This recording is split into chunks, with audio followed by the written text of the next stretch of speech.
Greetings to all professors, associate professors, lecturers, and my fellow peers. My name is Haimon Franklin, and my Matric number is A180116.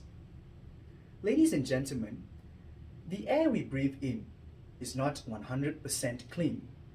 In fact, we are aware about the scenario.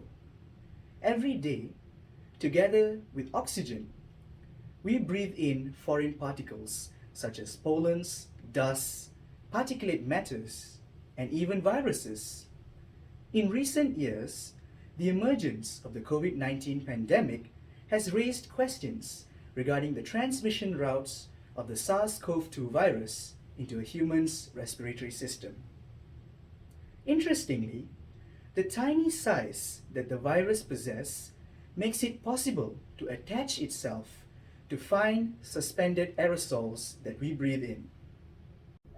With this in mind, a study entitled Particulate Matter PM2.5 as a potential SARS-CoV-2 carrier was carried out to give us a clear view on how air quality is affected during a global pandemic.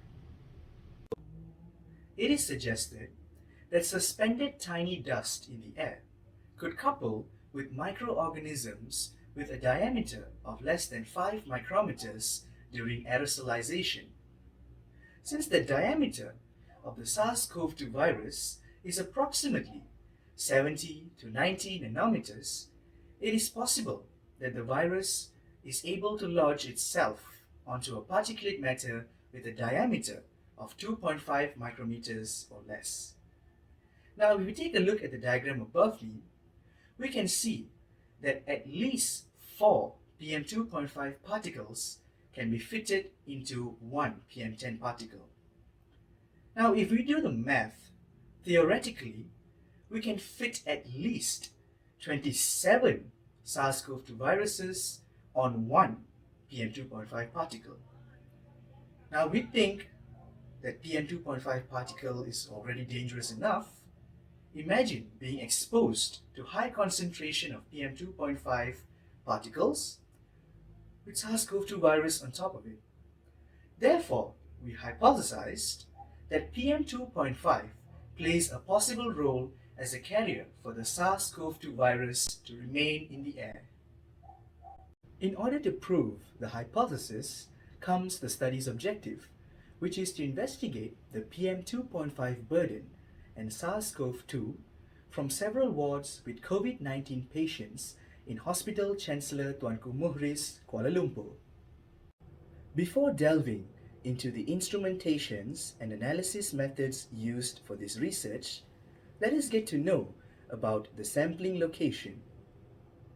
The diagram to my left shows the layout of 4 hospital wards, namely Single Room Ward A, General Ward B, General Ward C, and General Ward D that were utilized throughout the research.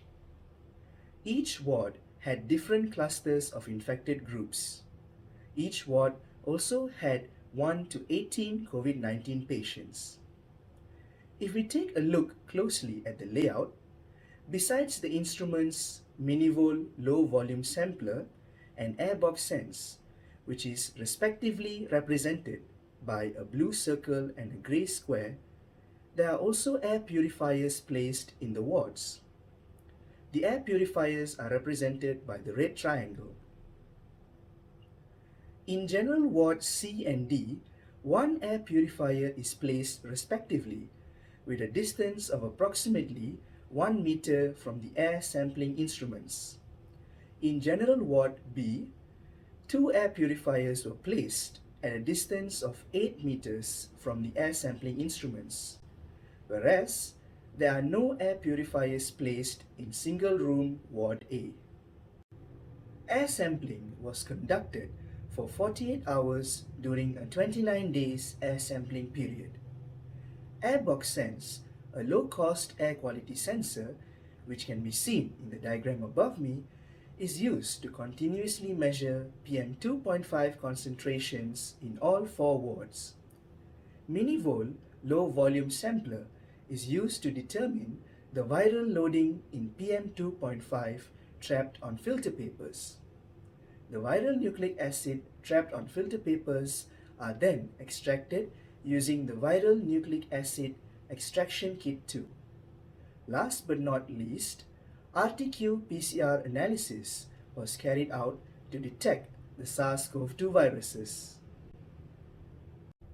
From the study, the highest concentration of PM2.5 was detected in General Ward B with a concentration of 23.27 micrograms per meter cubic on the 4th of April 2020, whereas the lowest concentration of PM2.5 was detected in General Ward D with a concentration of 6.23 micrograms per meter cubic on the 22nd of April 2020.